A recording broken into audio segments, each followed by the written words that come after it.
This is my 1988 BMW 325i. Drives wonderful, fun to autocross, great everyday car.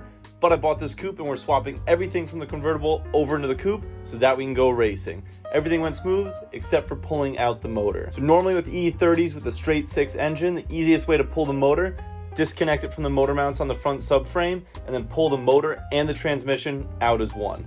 Nice and easy. But what I tried to do to save time was drop the whole subframe, front suspension, motor, and transmission out as one unit. Didn't end up working. I don't have the right tools. With a lift, it would be easy peasy lemon squeezy, but eventually we did get the motor out of the car, and today we're gonna put the motor into the coupe / future race car and try to make the future race car maybe a little bit pretty.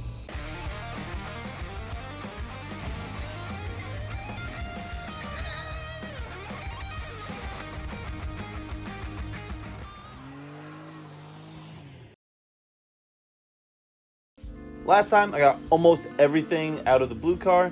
We even burned the old subframe bushings out of the rear subframe and the trailing arms. What we're gonna do today is we're gonna paint the front subframe, paint the rear subframe after treating it with some rust treatment primer. And we've got a nice new motor mounts on there as well. Before we put the motor in, we're gonna make our life a little easier. We're gonna put the pedal box in, so we had to swap to a manual pedal box because originally this coupe was an automatic transmission car. We're also going to throw the brake booster and the brake master cylinder on there, as well as the brake lines that go to the front wheels and out to the split. And we can't forget to tighten down the inside bolts for the brake booster. Don't want that wobbling around causing a vacuum leak. All right, next what we're going to do is we're going to get the motor in the car. This went a lot smoother than pulling the motor out of the car because I actually did it the correct way. Waited until I had the front subframe in the car and the motor mounts in the car, lowered the engine down into the car, and then jacked the car up to meet the engine. Made it nice and easy to install.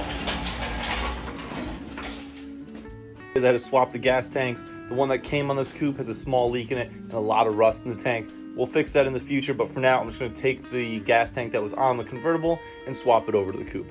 Not too bad, just had to support it with a piece of plywood under the gas tank, push it up against the bottom of the car, screw the bolts in until it supported itself. Next what we're going to do is we're going to put our new polyurethane bushings into the rear subframe, so it'll be much stiffer than stock, much better for racing. It went in nice and easy, just had the bushings and the centerpieces in the freezer, and now that we got it all reassembled, we can put it back up under the car. And just like with the gas tank, just supported it on the jack with some wood, keep it nice and balanced, and the hardest part was trying to get it lined up with the rear subframe bolts as we lifted it into the car.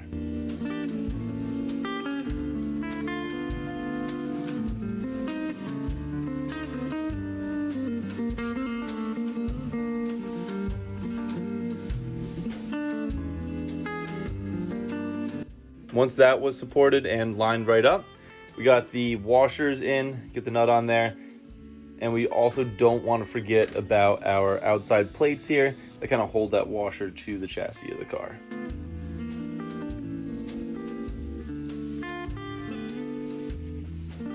All right, now that it's all supported with its own bolts, now we can drop the jack out of the way and let the suspension hang free and get the good stuff in.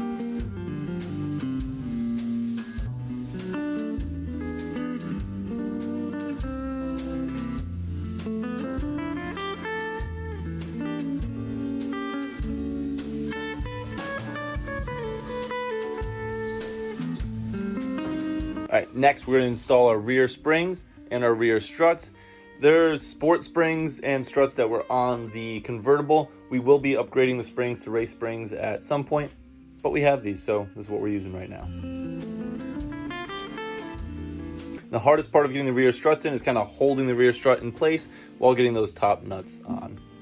But once that was done, it was easy enough. Could grab the jack, hold the suspension up to the bolt hole on the strut, and it was good to go. Now that we got the whole suspension in, we can put the tires and wheels back on, and hopefully we'll be able to push it out of the garage.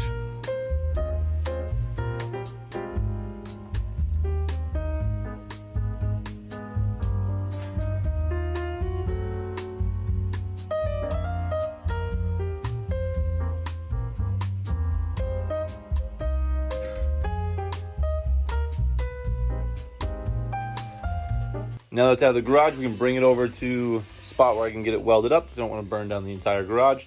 Got our patch plate that I cut out of the sunroof we took off the car.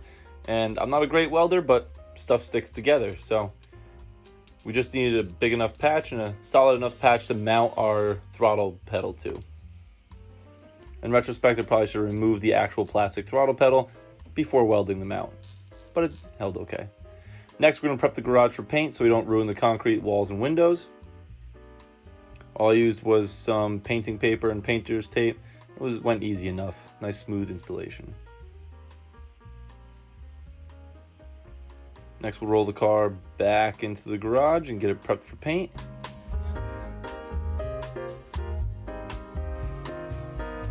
We got the plastic up on the walls. Next, we got to sand down the car. Make sure there's no imperfections or impurities in it. There it is, all prepped for paint, sanded, masked off, and ready to go.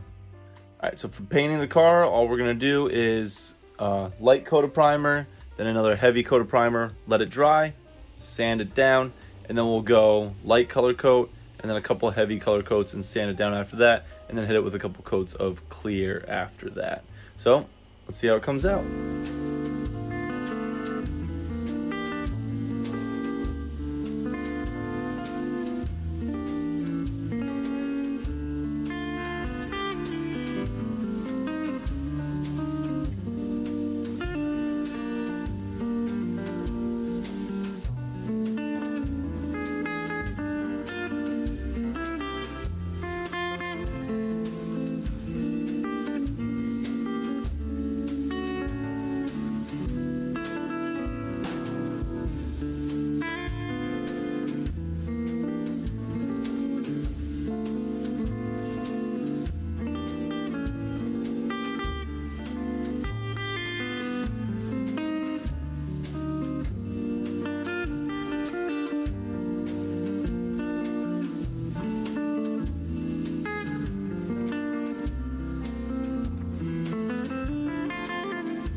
And that looks much better than it did. It's not perfect, but not bad for a first time.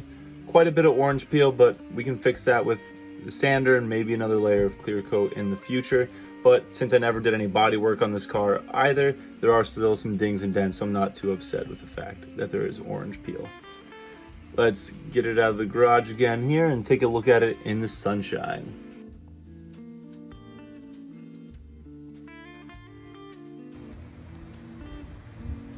And that's really looking good outside here. Really grabbed some of the nice colors from the sun. I'm pretty happy with the result. So now that we got it all looking pretty, let's get it started, take it for a drive. Oh, that's right. Still need to do the wiring. Tune in next time, and thanks for watching, and we'll take it for a drive in the next video.